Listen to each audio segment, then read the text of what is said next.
Hey y'all, welcome to Cornbread and Roses. Happy Black History Month. I'm your friendly neighborhood organizer, Austin, and I'm here tonight with Robert and Morgan, and we are the most unprofessional podcast in the land. Yeah, uh, a lot's going on. We're getting fed fire hose, but Robert, once you say hi, I don't know if Morgan's audio is working.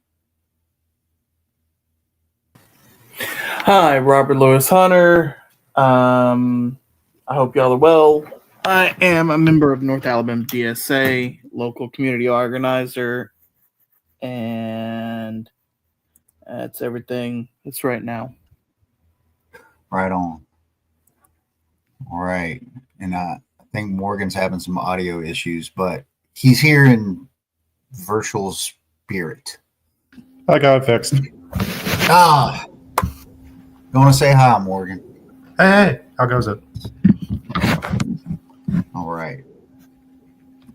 So, yeah, we're going to start today talking about what happened in the Alabama legislature this week. I dropped the link in the chat if you'd like to follow along.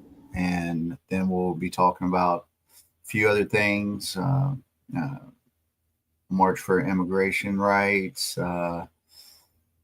They got a special request for talking about the trans athlete bill or executive order. I'm sorry. Or was it a bill? I can't remember. And a few other things. But we're going to start with what passed in the Alabama legislature this week, courtesy of the Alabama Reflector. So, yeah. Robert, you been keeping up with this stuff?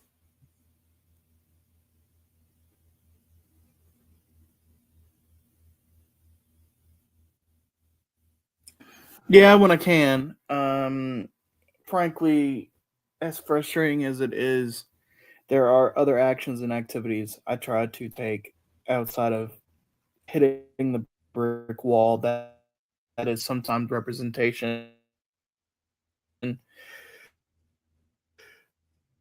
I understand that. Kept up with this as much as I really can. Yeah. Well, that's what we're here for a little bit. We're going to try to speed run through these. So Tuesday, February 18th in the House, HB 210, sponsored by Randy Wood, Republican Aniston, would increase Calhoun County's coroner base salary to $54,000. Give some raises to the assistant coroners. Again, home rule issue.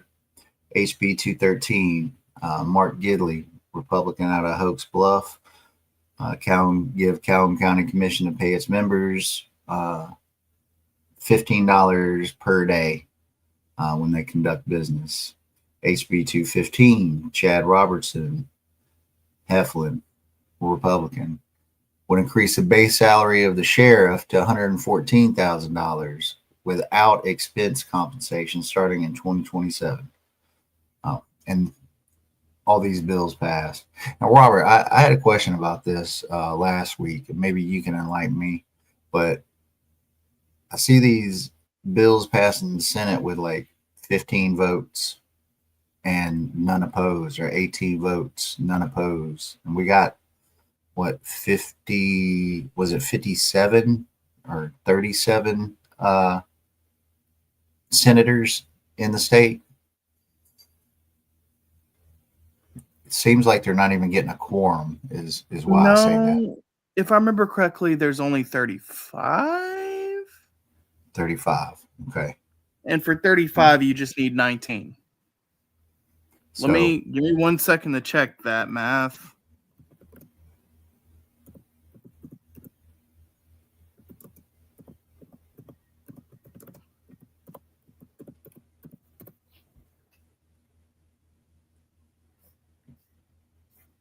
I'll keep going along as you check the math. HB 118 or 188, Alan Treadway, Republican Morris, would allow dependents and spouses of Alabama law enforcement to claim a $3,000 scholarship for secondary education.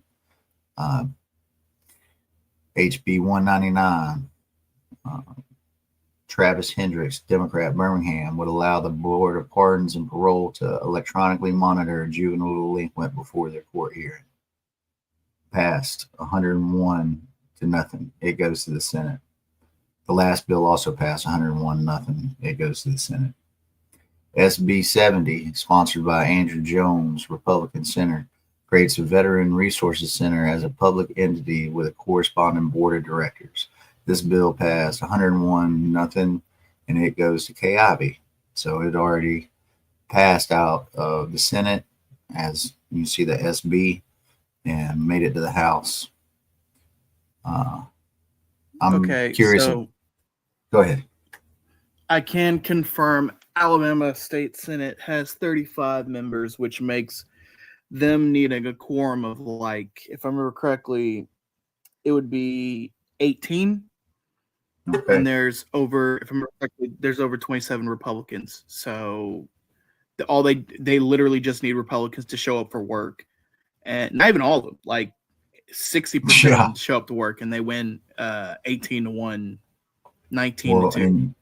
And clearly they're not showing up when you got 18 nothing, 15-1. But I mean, there was. I will also 16. say there's an issue. I'll also say there might be a potential issue with. Sorry, I was going to say there might be a potential issue with SB 70. I'm hearing from, I think it was a local county commissioner, that the reason why they're doing that is there was a kerfuffle over the Veterans Affairs with Kay Ivey, so they're going to try to strip it of all the veterans and replace it with an appointed person of Ivey's choice. Yes, that is what I recall as well, that she tried to get rid of the commissioner, and like he wouldn't resign. And so, yeah, this is consolidation of power. Very authoritarian move for our former school teacher turned governor. But yeah, like up here at HB 215, 15-1. So that doesn't even feel like it's a quorum, but apparently Quorum is 40%, if I remember correctly, by Robert's Rule standards. 3.5 people is 10%, so they just need 16 people for quorum. So there we go. 16 is the quorum. Questions answered by our resident legislative expert. So yeah, SB 70 is consolidating power and taking it out of the hands of actual veterans. So appreciate you, Miss Ivy. HB 216, sponsored by Russell Bedsole, Republican Alabaster, creates civil liability protections for gun dealers participating in a voluntary firearm surrender program. Bill passed 98-2. HB 164, sponsored by David Faulkner, Republican Mountain Brook, would raise the threshold for small estates for surviving spouses from $25,000 to $47,000. That seems odd, like, but sure. They will raise the threshold for estates. It seems like it's going to something against folks that don't got much. Because I tell you what, $25,000, that doesn't go a long way in today's world. HB 137, sponsored by Rex Reynolds, Republican, Huntsville, and we'll talk about this one a little bit today, would allow the Alabama State Law Enforcement Agency to have a language. I'm sorry, this isn't that bill yet. Have a language interpreter to monitor wiretapping. Oh, I guess we all need to learn another language, not Spanish, because I'm assuming this is going after Spanish speakers. Maybe a little Esperanto or Mandarin. Yeah. HB 92, sponsored by Chip Brown, Republican, Hollinger's Island, would create the Alabama Seagrass Restoration Task Force, responsible for studying Alabama's marine waters and addressing the loss of seagrass and its ecological impacts. I can't believe this came out of a Republican. 101-0 goes to the Senate. And y'all just stop me if y'all got anything to add in any of this. HB 9, Lee Halsey, Republican, Helena, would ban the 3Q method, 3Qing method of teaching reading. What? It passed 100-0. Now I'm curious about what 3Qing reading is and why they're regulating teaching methods. HB 134, Reed Ingram, Republican, Pike Road, would allow fees and fines collected from vehicles parked without a license plate to go to the employing agency of the officer issuing the ticket.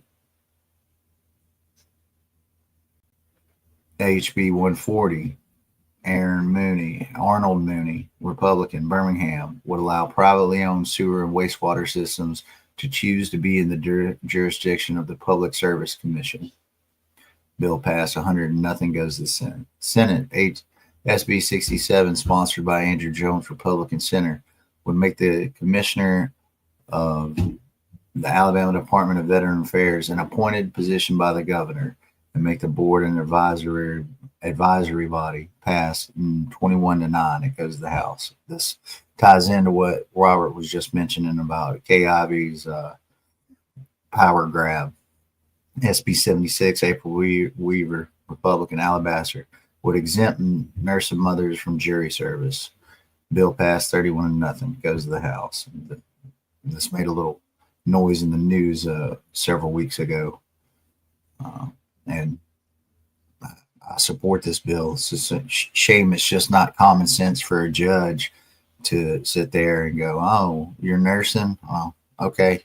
Well, we'll go on and let you not do jury duty."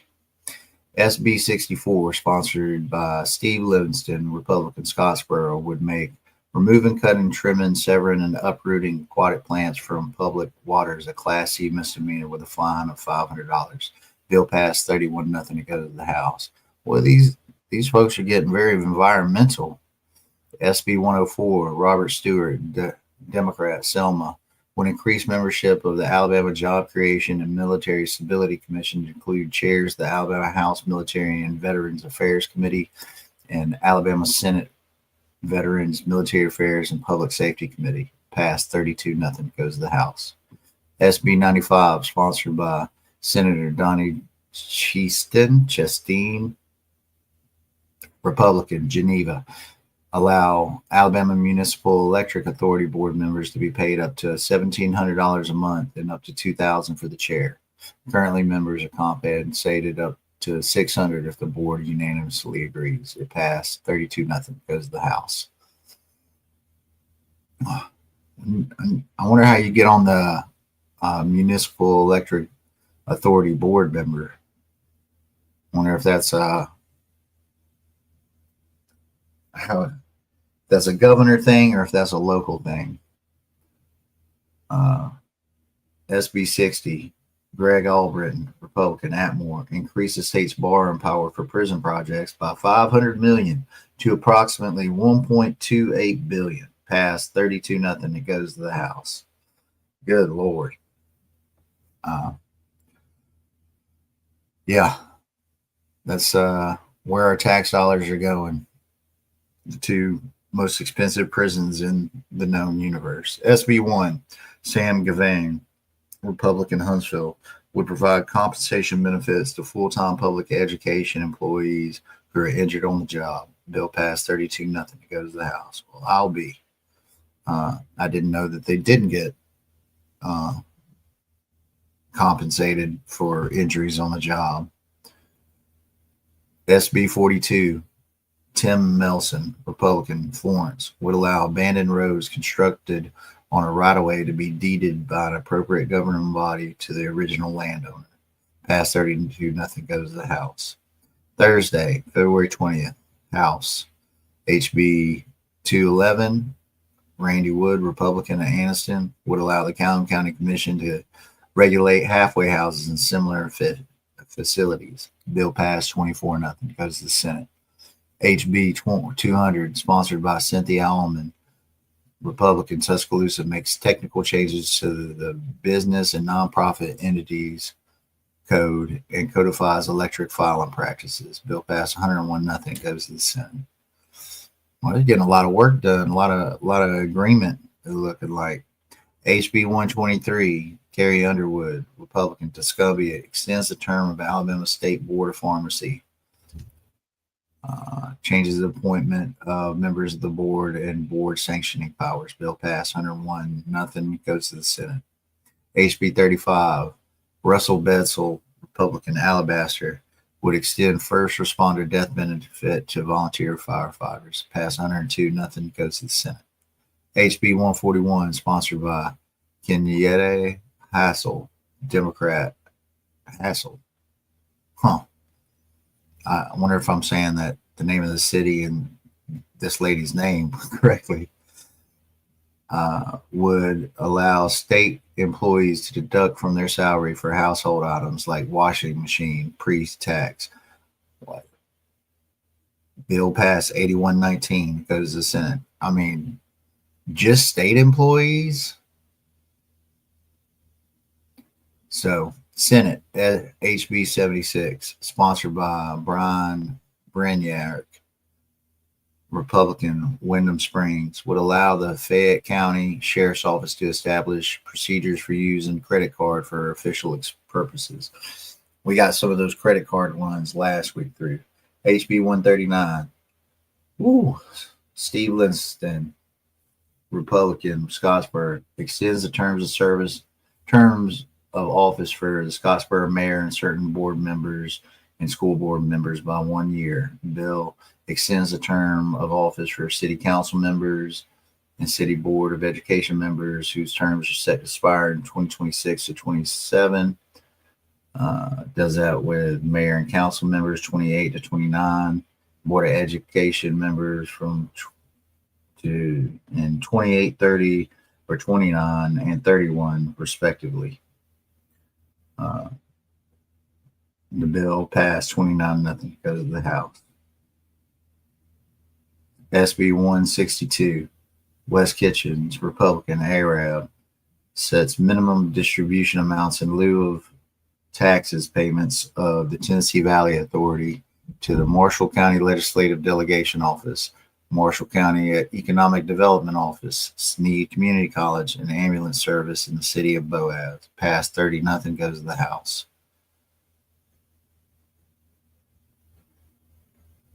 SB 25, sponsored by Garland Gudger, Republican, Coleman, would require tax proceeds from alcohol sales and community development districts to be awarded as grants based on the recommendation of each legislator representing a portion of the county. Bill passed 30-0. Goes to the House. We're almost done here, folks. I know. It's painful for us too. SB 54, Dan Roberts, Republican, Mountain Brook, would add communication service facilities to the definition of critical infrastructure facility. Bill passed 31-0. Goes to the House. SB 80, Tom Butler, Republican, Madison, would change the name of the Alabama Local Government Training Institute to the Buddy Sharpless Education Institute. Bill passed 31-0. Goes to the House. SB 115, Clyde Chambliss, Republican, Prattville, makes accepting a job as a law enforcement officer a crime of impersonating a peace officer if the person accepting the job knows they are disqualified or if they know their certification with the Alabama Peace Officer Standards and Training APOS Commission has been revoked or suspended. Bill passed 31-0. Goes to the House. SB 102, Linda Coleman Madison, Democrat, Birmingham, would provide presumptive Medicare coverage for up to 60 days to pregnant people before their application for the program is formally approved. Bill passed 31-0. Goes to the House. SB 40, Keith Kelly, Republican, Anniston, would provide liability protection for the federal firearms license dealers who choose to participate in the Safer Together program, where they may accept surrendered firearms from community members. Bill passed 31, nothing goes to the House. And that, folks, is it for this week in the Alabama legislative session. Woo! How painful was that, guys?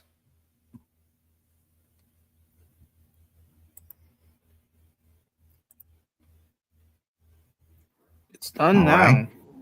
Bit Yeah. painful, but I think okay, this sounds weird, but like, why would they be allowed to extend their own time in office without that being a referendum or something that's decided outside of them? If I remember Yeah. correctly, it's a local government issue due to the fact that we have an anti-home rule state. They don't get to pick that. The representative who is their state legislature member has to go and talk to them about potentially putting a bill together and pushing that bill through the statewide. A great example being Gadsden's Board of Education was appointed by the city until the city had an election, if I remember correctly, in 2014, where it was majority black. Momentarily, I think there was 5 African American members of the city council, or 4 African Americans members of the city council. Each city council member gets to pick their own representative for the school board. And a lot of white parents were not happy that the school board not only was now, through appointment, majority black, but also they decided that they were going to replace the person that was the superintendent of the school board because, they like, hey, we don't know this guy / he isn't our guy. So much so that a whole bunch of citizens got together and got together with our local representatives to get them to change the rule to make it a elected position now. All because they did not like the outcome of brown people being in leadership over their white kids. Oh, boo-hoo. I like how the universal answer to everything in the U.S. is usually racism. Yeah. In the Army, like, I think I had maybe, I'm having to recall here, but usually it wasn't a white dude who was in charge of me. That was usually the case. It was a non-white dude in charge of me. So take that for what it's worth.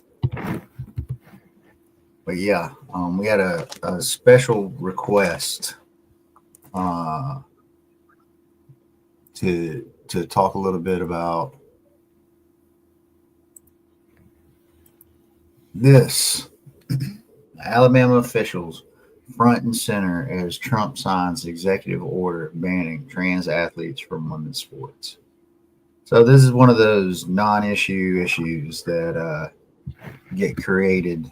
I think this affects something like 12 people in the United States. And I'm not trying to be funny here, folks. I'm not exaggerating. It's something like 12 college athletes or something along those lines. Correct me if I'm wrong, please. But who decides to show up? These two right here.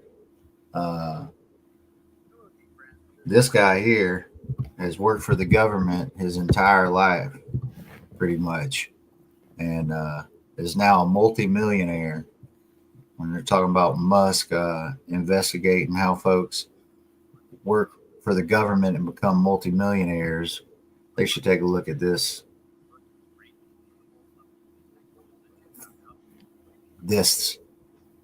person. I'm gonna try to keep it clean here. And then we got this one over here too. Man, they are quite a pair, aren't they? But anyway, a trio of Alabama public officials received shout-outs from Donald Trump on Wednesday as they witnessed the president sign an executive order banning transgender athletes from participating in women's public school sports. So, Tuberville penned a Senate bill codifying the executive order into law and got a seat to the signing ceremony along with Britt and Alabama Attorney General Steve Marshall. Yeah, where's Steve in this picture? They cut him out of this picture. I bet you he was a little sad about this article when he didn't get his picture in there. Under the order, schools will have their Title IX federal funding yanked if they allow trans athletes to participate in women's sports under Title IX. Under the Trump administration, we will defend the proud tradition of female athletes, and we will not allow men to beat up, injure, and cheat our women and our girls. From now on, women's sports will be only for women. Now, is there not a corollary bill to because there are trans men out there, and I assume that a non-zero amount play sports as well. So I'm curious about this. And sorry, you can go. No, go ahead. I was just going to say, yeah, probably. But again, that's probably somewhere between 12 to 15 people in the entire United States of the 500,000 that do. Also, trans men are not considered as dangerous towards conservative power dynamics as trans women are, which is terrible. But essentially, they can conform better to society as they are needed. Sadly, any concept of a man becoming any girlier than what is acceptable by the standards of the church calls into question everyone who challenges it. You have a local preacher, local priest, local politician that are all saying the same thing, and you have a living, breathing copy of a person challenging that idea. Other people start to get weary and questioning other frames of political power. If you said this person was going to come after my child, like within 5 seconds of getting within range of them, that did not happen. So I also now have to question, why is it that you feel this way about, in general, women's right to vote? I mean, you told me at one point it was because to protect women, but it's clear you're not doing that. So it just, trans women individually as a concept are more challenging to this current system than trans men, sadly. Well said. Yeah. Weak ass egos is what it sounds like to me. You know, I'm absolutely sure that there is a woman out there or a trans woman out there that could whoop my ass on any given Sunday. So, but yeah. It's a bunch of deeply insecure people. Yeah, exactly. I'll take the ass whooping and get back up and try again. But yeah, I ain't afraid to get my ass whooped by a woman because I know it's possible because I'm not a fool. And it's a bunch of insecure people who are like, they find comfort, I think is the right word, or like safety in Christian nationalism. Yeah. It kind of links up with the like ethno state that they want to go with. No. No one wants to say ethno state, but that's really what this comes down to. Yeah. What a dumb concept. Also, some of it's just political infighting to get up the ladder. They have to do this because if Katie Britt eventually wants to be governor, if Tommy Tuberville wants to run for governor next year, if either one of them want to run for president in the next 25 years, they can't be losing primaries like I'm forgetting what her name was down in District 2 in Alabama before it got reformatted. Oh yeah, the former, she got all her money from descendants from slavers. Yeah, I'm not recalling her name either. So yeah, with this executive order, the war on women's sports is over. This will effectively end the attack on female athletes at at public K through 12 schools and virtually all colleges and universities. He also signed an executive order that made it easier to hurt women and take away their recourse if they're abused in some manner under Title IX. So, he gives with both hands. During his remarks, Trump acknowledged Tuberville, Britt, and Marshall elaborating on Tuberville's past as a college football coach, mistakenly saying he developed Super Bowl winning quarterback Patrick Mahomes. Yeah, I don't know if you saw Mahomes' response, but he said, "Yeah, he never recruited me. He doesn't know me." I'm not going. Trump said he's a great coach. He was not. That's my official stance as an Alabama fan. His quarterback named Mahomes. I got to work on my Trump impression, y'all. I really do. I mean, he's going to be around another 4 years. I didn't develop one in the first place, but now it appears that I might need one. Anybody else can take a crack at it though. So yeah.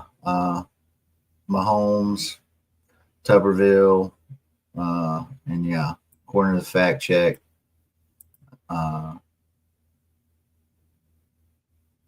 Mahomes was not recruited by him. And yeah, but the Mahomes family, what's his old lady's name?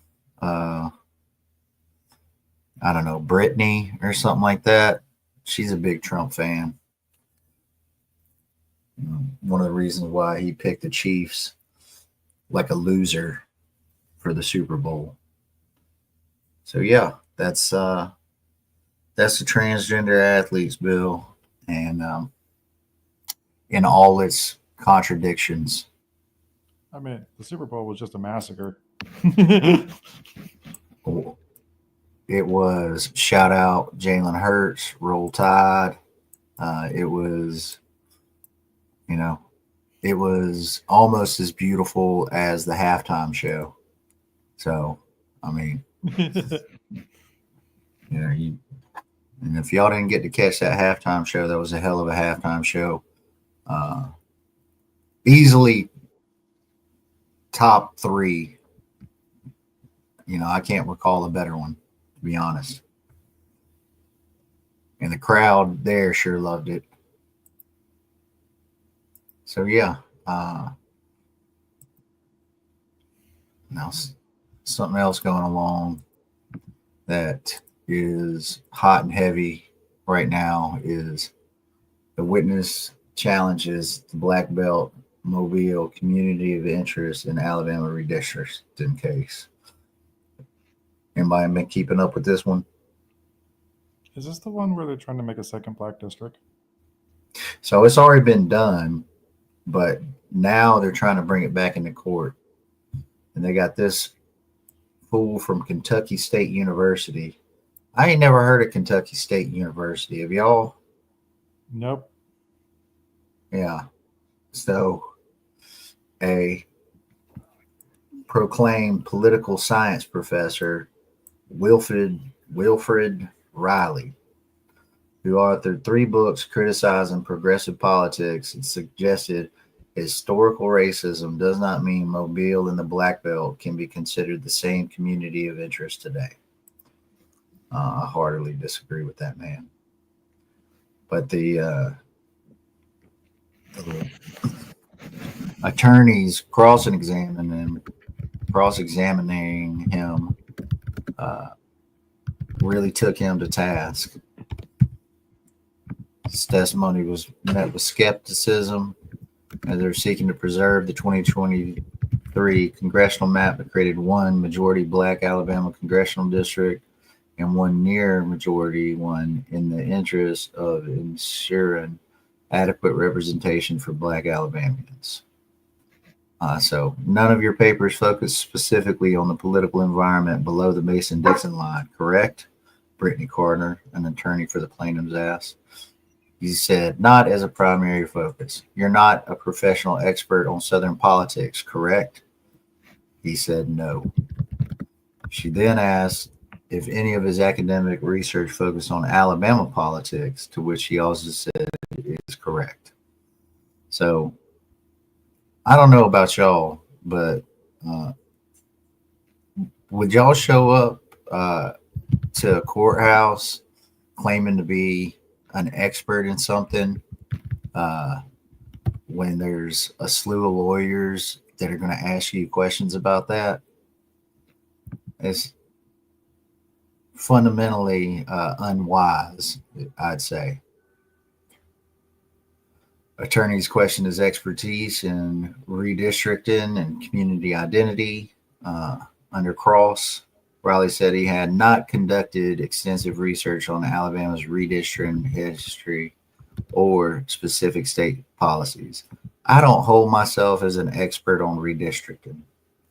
Ain't that funny? They got for their side about redistricting a person who is their expert who totally claims to not be an expert.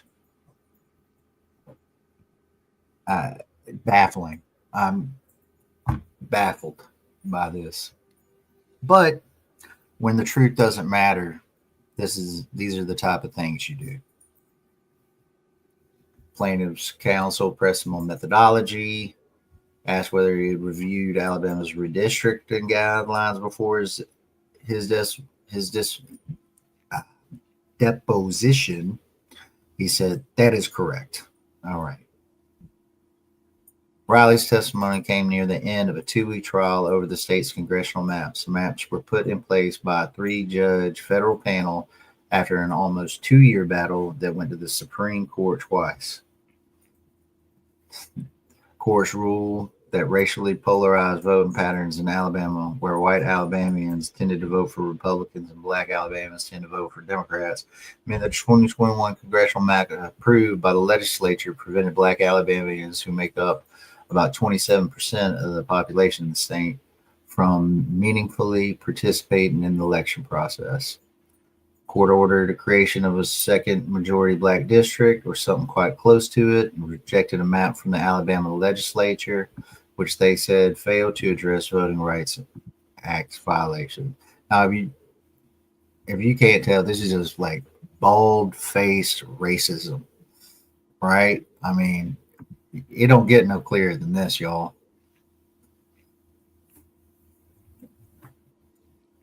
Riley's testimony also addressed the concept of communities of interest, a key issue.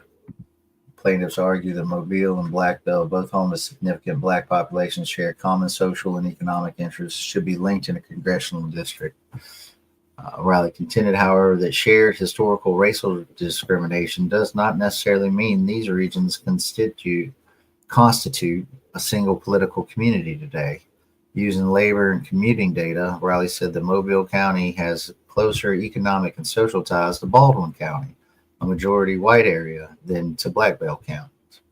Well, 71% of the people who work in Mobile County live in Mobile County, prominently including the city of Mobile itself. About 13% live in neighboring Baldwin County, Riley said, adding that Black Belt counties each account for about 1% of people who work in Mobile. But Baldwin County's population is significantly higher than any county in the Black Belt, with about 253,000 residents. Baldwin County is 17 times more populous than Washington County, which borders northern Mobile County and has a population of 15,000. So yeah, last little thing. You didn't rely on any peer-reviewed studies concerning the identification of communities of interest, correct? I'll answer for him. I'm sure he said this is correct. Trial is expected to conclude next week. So, yeah. How many times are they going to litigate this?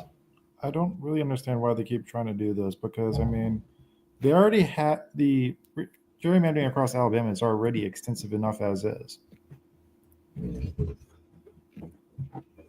mean,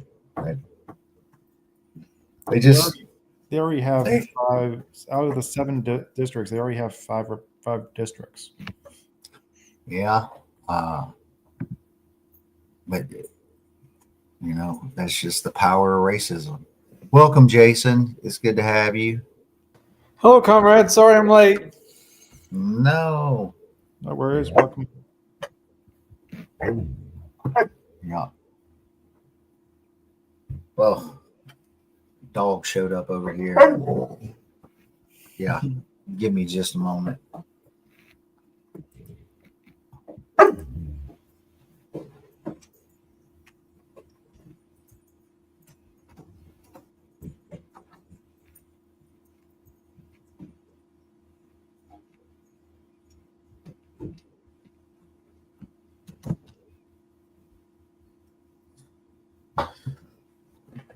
Dog break. Yeah. Oh yeah. In some brighter news, we had a lot of protest actions going on.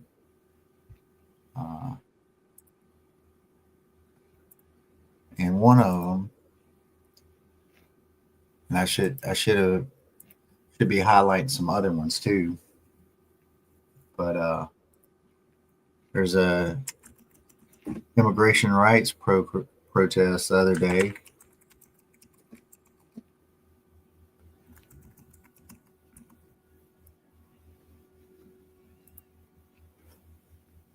Immigrant rights advocates rally against deportations and bills filed in Alabama. Got to see some of these folks talk down in Montgomery on the 5th. So there's a nice picture. I think it was a few hundred that came out. Marchers for immigrant rights rallied in Birmingham Saturday. 4 or 5 people, one carrying a bullhorn. They really put the 4 or 5 people, one carrying a bullhorn, led a procession carrying a banner, said all are welcome. There was way more folks there than that, y'all. Way more. Last month has been an ongoing act of terrorism across the state. Allison Hamilton, executive director of the Alabama Coalition for Immigrant Justice, said to the crowd before the march, "We've seen so many people being deported, being detained, or just being harassed. We see people with ICE at their doors at 3 a.m, banging on their doors while their kids are sleeping, terrifying them." 2 months after Trump took office, promising mass deportations, Alabama has yet seen mass arrests of undocumented immigrants, but advocates say ICE arrests have increased. Lawmakers have filed a flurry of legislation in recent weeks targeting immigrants. And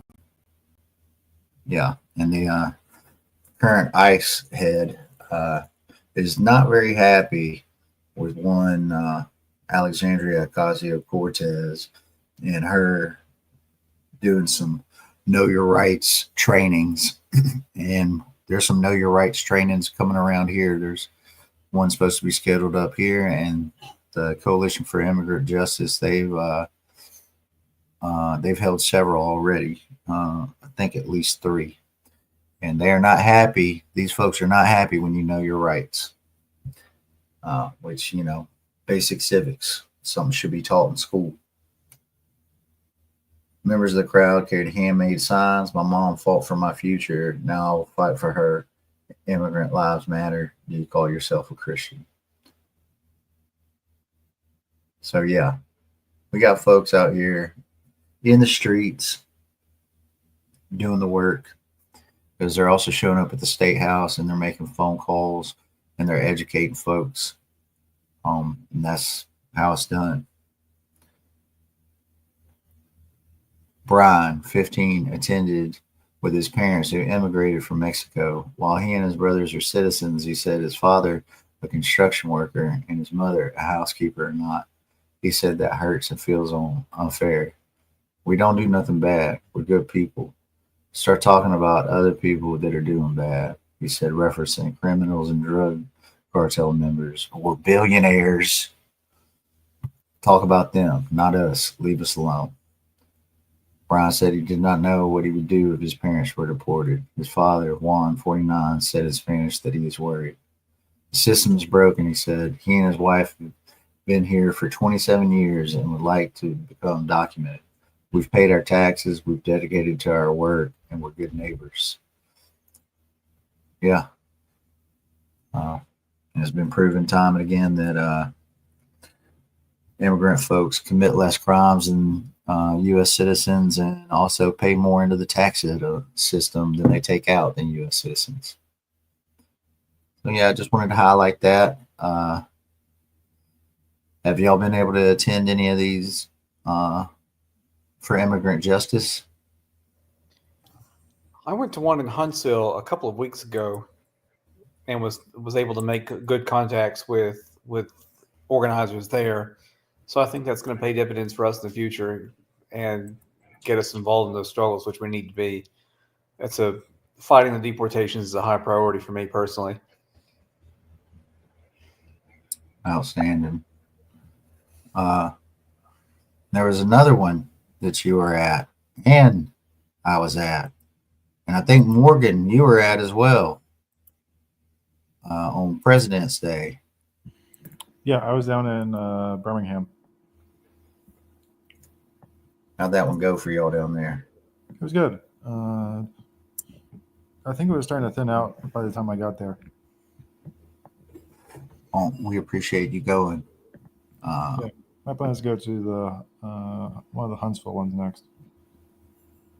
Yeah, there should be some more coming up this month.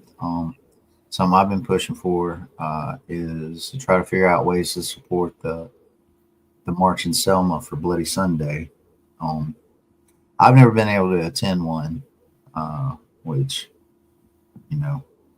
I've been slightly distracted by the chaos going on the civil service side of the fence. Yeah. Robert, have you ever been able to attend a Bloody Sunday march?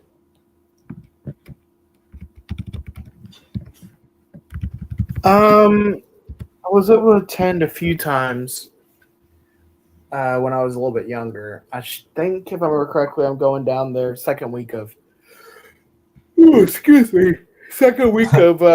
March. Yeah. If you look up Jubilee, I think selmajubilee.com is the website. It's going to be a 3-day event down there. So if you can, take part. But yeah, all across the country on the 17th on President's Day, we had folks in Huntsville, Montgomery, Birmingham, and Mobile all marching with the coordinated through the 50, 50, and 1 folks, which is quite a movement that is just getting going. They're doing a lot of actions. They got more actions this month. But here's a little video from President's Day protest held at Huntsville's Big Spring Park. I got to speak that day, which was quite an honor.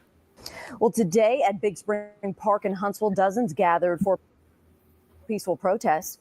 The grassroots group Purple People Resistance hosted a President's Day rally to protest the Trump administration. Organizers say this rally was in defense of the Constitution and their rights. They also wanted to make sure people in Alabama know their voice matters. It's important that, especially in the state of Alabama, that people know that there is not a mandate and that everybody deserves to have their voice. And a lot of people are afraid that there's so many people here today that I've had reach out to me that it's their first protest ever. So we're trying to take things a little, slower here today. When he was a teenager, Jane. So, yeah. And it's once again on Monday for President's Day, dozens gathered at Huntsville Big Spring Park. I was there. It was something more like 400 people. It was about three. It was at least 300 people, and probably closer to 400. Yeah. And I wish we had audio of it, but Austin gave a killer speech. So he spoke on behalf of DSA and did a great job. And we should have recorded that. That would have been good content for the show. But that's the level of professionalism that we bring to you every week. Exactly. Exactly. But yeah, the Purple People Resistance Alabama, and there were many supporting organizations coincide with the 50-50-1 movement. There was DSA, there was All Track, there was Rainbow Trouble, there was Indivisible, there was Ukrainian support group. I don't know their name. There was somebody there for. Go ahead. At the Root was there. At the Root, yes, big. Altrac was there. Yeah. There's also.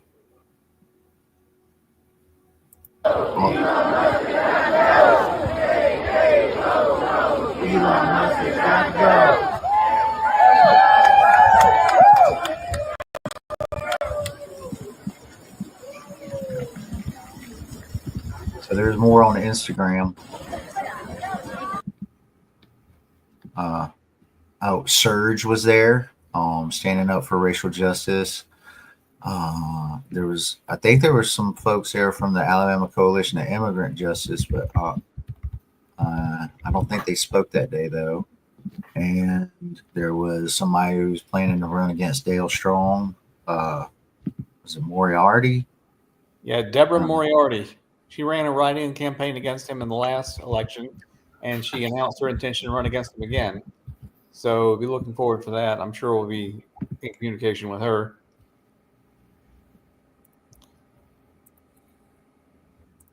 And here's some of the one that you were at, I believe, Morgan, at Lynn Park. And, then they came for me, and there was no one left to speak for me. First they came for the immigrants. First they came for the trans people. Let's be clear on that. The writer of that poem left out the queer folks because he was homophobic. Lovely poem, except for that little missing spot. Hence the reason why everything happened, in part because they went after the first set of people, being the progressively queer scientists and members of their community. That's right. When you're in a situation where you are feeling as if everything around you is unstable, you're going to take safety and security over whatever ills that come with it. So a lot of people are impoverished. A lot of people are looking for some type of scapegoat to particularly hopefully fix their problem. And even worse, at the end of the day, most conservatives normally keep their promises when it comes to inflicting pain and violence, whether it be physical or political. So there are some people who sincerely believe, look, I just saw that man kick a dog 44 times, and then he told me he was going to kick the dog again, and potentially it could lower the prices of my eggs. I can trust that he's going to kick a dog. I've seen him kick a dog multiple times. So maybe he's telling the truth about this other thing. Now there's this other person that's coming up. I've only seen him once in the last 2 years, only because he wanted my vote, and he told me he may be able to fix something eventually. But I've seen this man kick a dog. I know I could trust him on doing certain things. He's been there. Yeah. And that's how that starts. Excellent point. But the system is working as designed, and the system was designed by rich folks. It's basically when you stop thinking of people as people. Yeah. And right there, empathy is not a sin. But the whatever problems that we have, individually in our community, these are manufactured problems because there's solutions to all of them. And major solution is to get rid of the rich folks. So, yeah. But it says about, this is the Mobile protest. I'm sorry. About 200 people in Mobile showed up. I think there is, from what I gathered, there was more than that there too. And they're talking about cuts the NIH funding, the harm UAB, the cuts the federal workforce, anti-LGBTQ plus policies, anti-immigration rhetoric. You know, Yeah, I can explain for the federal workforce side. They just had an email go out from OPM that was complete nonsense that said that you should provide 5 bullets of what you did last week. If you don't respond, you are basically resigning, which is not in any way, shape, or form legal.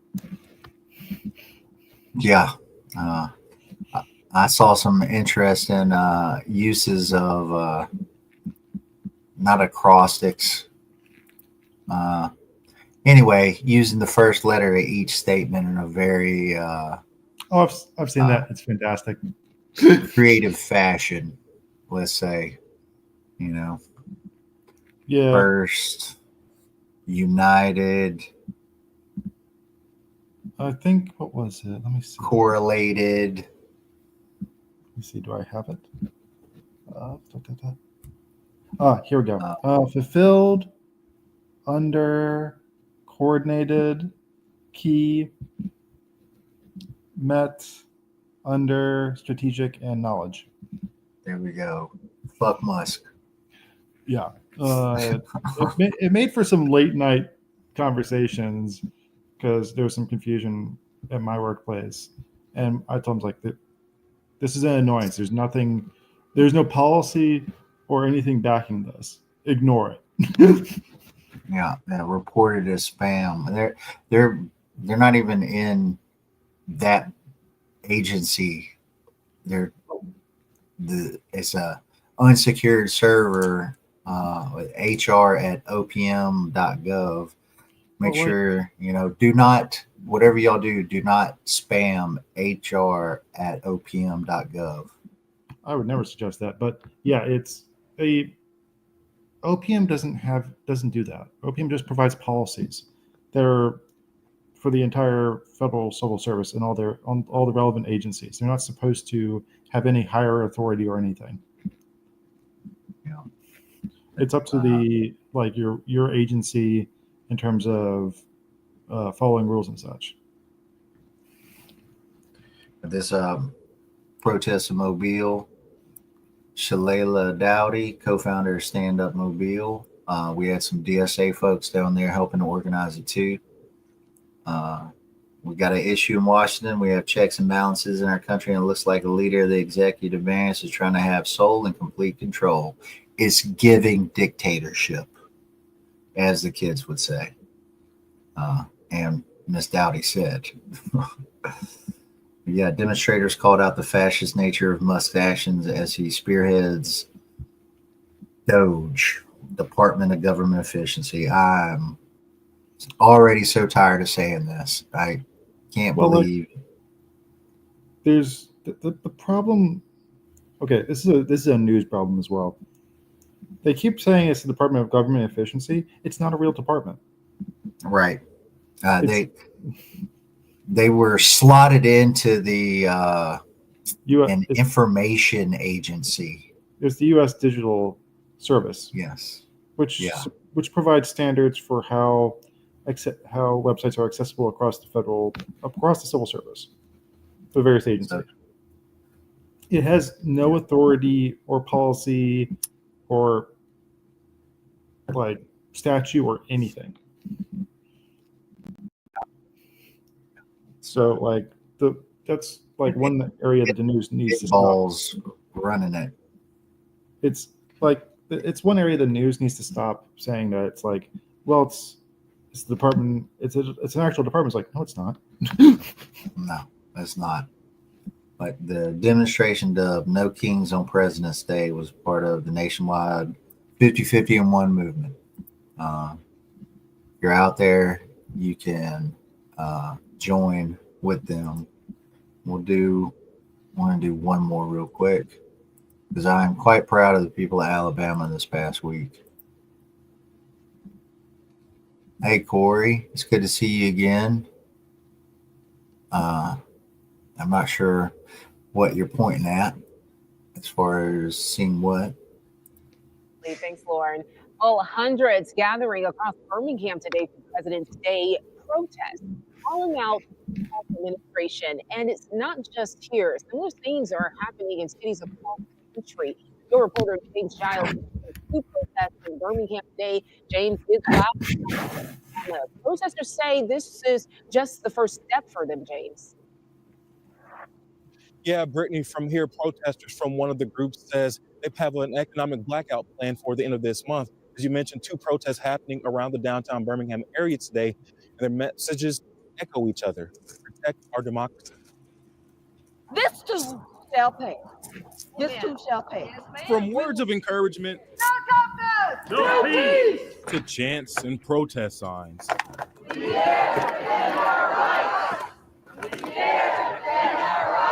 Hundreds in Birmingham joined thousands nationwide, speaking out against the Trump administration. Many are calling recent executive actions overreach, pointing to cuts in federal programs that they say protect vulnerable communities.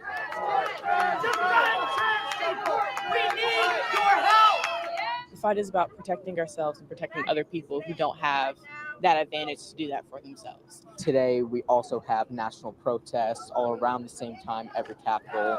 Hey! Ho! Donald Trump has got to go! Two separate protests taking place in Birmingham Monday. One group, Birmingham Indivisible, rallying outside the federal courthouse downtown. We know that our senators in the state of Alabama have said repeatedly that they believe in what Donald Trump is doing, that they believe everything is right, that everything is good, that everything is okay. But we find that their actions are unlawful. The other group, the 50-51 movement, gathering outside City Hall. It's a national organization that staged protests in all 50 states Monday, President's Day. You can always say it was democratic, but Hitler was democratically elected, for example. A lot of people who are democratically elected sometimes don't turn out to be good. And we've realized it's wrong, and that's why we have impeachment processes. We want Trump to step down, and we want to keep things within the process. He says that means sticking to what's already written in the Constitution. Our main thing here is we want to protect America. We want to protect our democracy and our Constitution.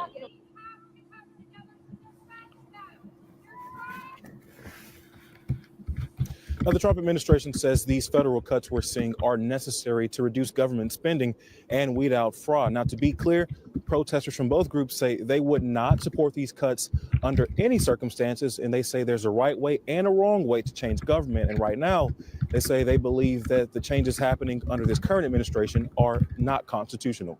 Your reporter in Birmingham, James Giles, WBRC 6 News, on your screen.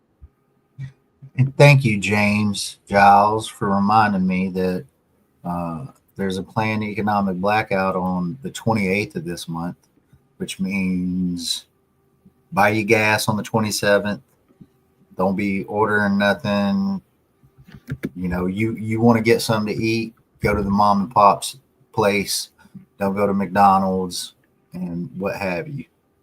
And seeing some of those veterans in that crowd reminded me that there was an outsized showing of veterans in Huntsville. With the numbers we had, we should have had 4 veterans. And I could count 4 veterans that were part of the organizing crew alone. And I shook old Marine's hand, and I saw several veterans. I would put it in the neighborhood of 20. So, hey, shout out to the veterans coming and showing out. But yeah, 50-51 movement and indivisible folks, and the folks with the 50-51, they're meeting with the indivisible folks. And there's up here in North Alabama, there's a indivisible reboot meeting coming up on the 6th. But yeah, outstanding work by everybody taking part.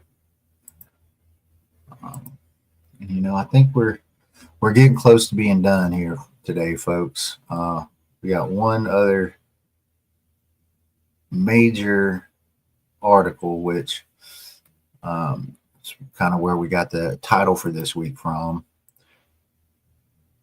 is this police immunity bill that's being pushed through. Have y'all got to read through this bill? We talked about it a little bit last week, I think, Jason. We hinted at it. But there's civil rights groups that are fighting against it.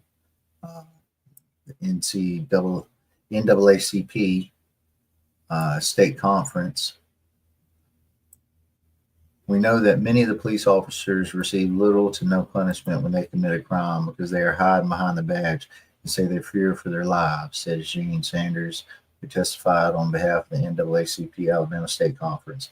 It is very difficult to have police officers arrested and more difficult to bring charges against officers. The NAACP received calls almost daily about mistreatment by police officers. And I love this. The precise effect of the bill is not clear. So once again, it's them writing legislation that they don't even quite understand themselves. But as filed, alters the standards by which law enforcement can be held accountable. Current standard holds police and sheriff's deputies liable if they act willfully, maliciously, fraudulently, in bad faith, beyond his or her authority, or under a mistaken interpretation of the law.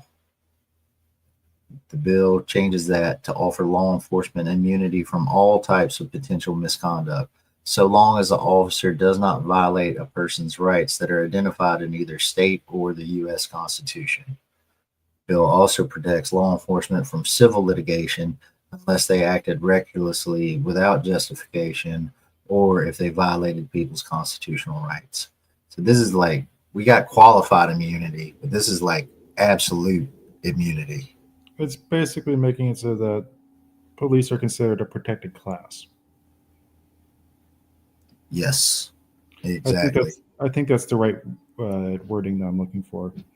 And like, it's already difficult enough as is to like bring a case against a police officer. So yeah, Corey, to answer your question, and read through it, they want to basically get rid of any civil liabilities that they have, not just any criminal liabilities. So if officer whoops up on you, you can't sue them, is what you're trying to get at, from what I've read and interpreted from this. Again, not a lawyer, NAL, this is not legal advice, yada, yada, yada. But we mentioned this last week. The legislation expands police immunity protections to other classes of individuals, such as correction officers working in a jail or prison and tactical medics, health professionals who work alongside law enforcement in certain cases. So I don't, what does a tactical medic, does that mean they're armed? Is that what I'm drawing from this? Say again? Bill, I said a tactical medic. Does that mean a medic that is armed? Is that what I'm drawing? I think that seems accurate. Yeah. Bill would provide that a law enforcement officer is justified and immune from criminal prosecution from use of force against a person in the performance of conduct in his or her discretionary authority, unless the use of force violates a person's constitutional right to be free from that excessive force. So, don't y'all hear that? You deserve that ass whooping. That's what they're trying to tell you. Hand wave, hand wave, hand wave, hand wave. Yeah. Yeah. Although not involved in its early development with the governor's office, I know since the bill was dropped, I've sent the bill out to all the organizations. I sent it to the sheriffs, the police chiefs, the Fraternal Order of Police. I know the trial lawyers are involved in this conversation, the DAs, along with state agencies, both Alabama Law Enforcement Agency and the governor's office, Reynolds said. He's the one who introduced the bill. Bill also protects law enforcement on procedural grounds. When a law enforcement either injures or causes somebody's death, that's a very passive way to put that, right? Causes someone's death. When they kill somebody, the legislation requires that a court first have a pretrial hearing to determine whether the law enforcement is immune from prosecution, which is afforded to officers so long as they do not violate a person's constitutional rights. I don't know, man. I think getting killed, that's pretty high up there on a violation of the constitutional rights. You know what I'm saying? If the court finds the officer is immune, then the case is dismissed. If the court rules against the officer, the court must then issue a written order that outlines the reasons that the officer is not immune. And then they may appeal the ruling to the Alabama Supreme Court.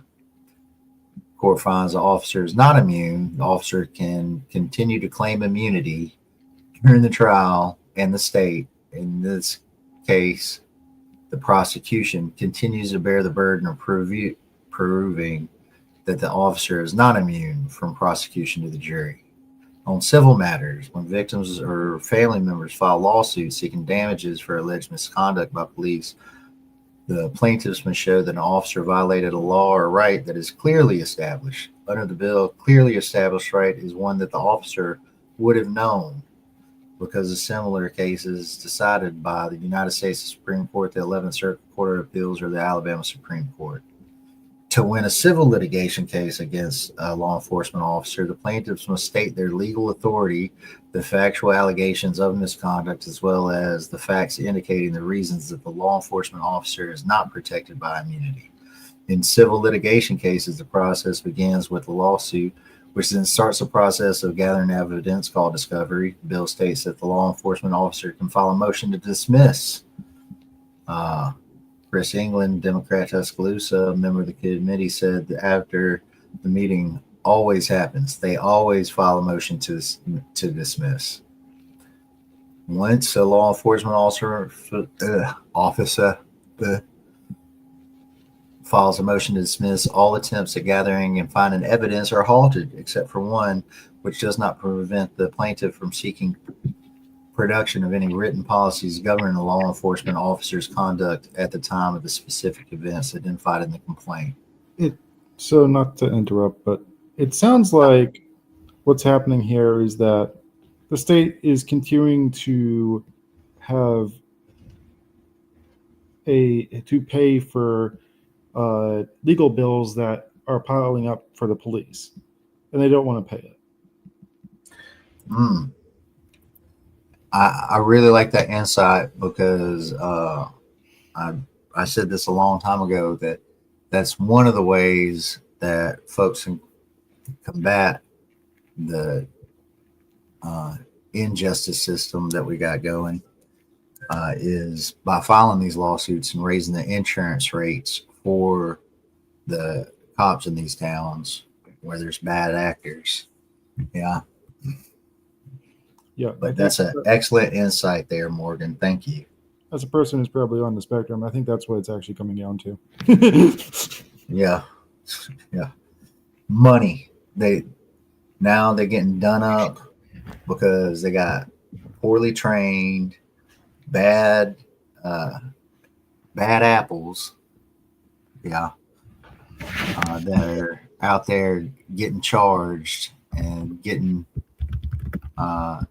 civil cases brought against them, and then the state is having to bear the burden, the cost of those. They're getting tired of paying it. That is, I would say that's largely probably what is going on. What y'all think out there, Jason, Robert? I mean, yeah, that's about it. I mean, they do the same thing when they're like, look, man, legally, we have to treat you if you are medically unsound, if you're in a prison. And man, you just found out you got cancer? It was stage 2 already? Oof. We're going to give you some freedom to go in a ditch and figure that out yourself. The cost of us actually patching you up is worth more than we can make off of your slave labor. Also, a good question I would want to know is, would this affect the entire police department of Huntsville, Alabama, that is allegedly just a whole criminal syndicate situation? That's what it looks like. It. Yeah. Like, it would not be a great look if Republicans are just making the mob boss law. Yeah, if y'all don't know, the Huntsville Police Department, they just got disbanded for being criminals. Ain't that funny?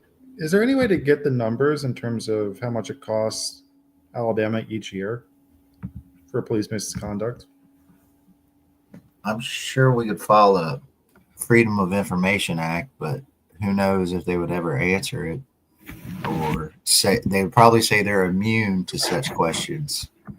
But that'd be interesting to maybe take a survey of just call your local city and asking how much, or going to city council and asking how much has been spent defending cops when they've broken the law in civil and in criminal proceedings.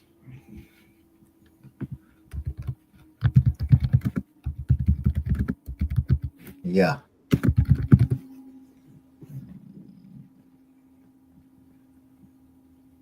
I think we're getting close to wrapping up, folks. I'm going to drop this in the chat. Yeah.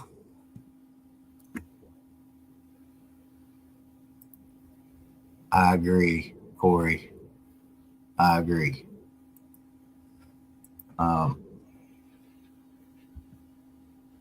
yeah, it is almost overkill, and it creates a situation or a scenario where there is pro one side, which is not where the law should be.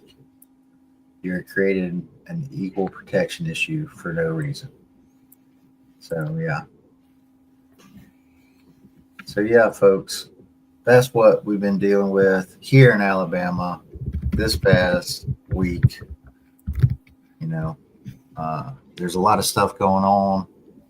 I dropped some stuff in the description down below on some places you can donate. I think I put the Bloody Sunday March in there, and a couple other things. Any final thoughts? We'll let you go first there, Robert. I can't think of anything today. Y'all have a good night.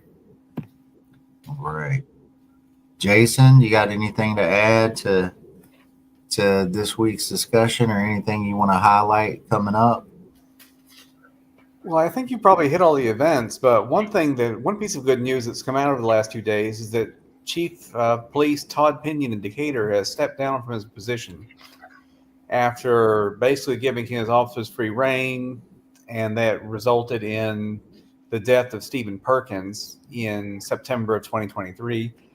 Activists in Decatur have been calling for Chief Pinion to be fired since then. And there's even this iconic image that was on the front page of the Decatur Daily, where a community member was speaking at a city event, and Todd Pinion was scrolling on his phone instead of listening. And it was supposed to be like a listening event where community members could talk to city leaders and have their concerns heard. And he's sitting there scrolling on his phone. That shows you how much he cares about the life of Stephen Perkins. But anyway, he, in a very pissy resignation letter, announced that he would be quitting, and he'll continue to serve as interim chief of police until someone is found. But his days in that office are numbered.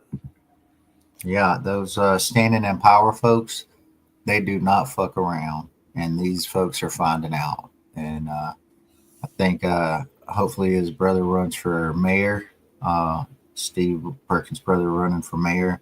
I hope to see that happen because I really think he's got a chance to be elected. And it is, so inspiring to see all them folks standing together and fighting for what's right. Morgan, you got anything to add? Not much. I'm feeling optimistic with the amount of momentum going on from the 50-51 protests and the efforts for coalition building. Yeah, as a matter of fact, I got a meeting about that tomorrow. Thank you for reminding me. So yeah, folks, like, subscribe, share, comment, do backflips, whatever you can, help us out with the algorithm. I don't know if a backflip will help too much. Just thinking about that makes my back hurt. But yeah, folks, we love y'all out there. Thanks for coming. Thanks for taking part. Thank you for that backflip, Corey. And, as we say, all the power to all the people. We, the people, break our chains together. Y'all hang tough. Much love. See you next week. Solidarity forever.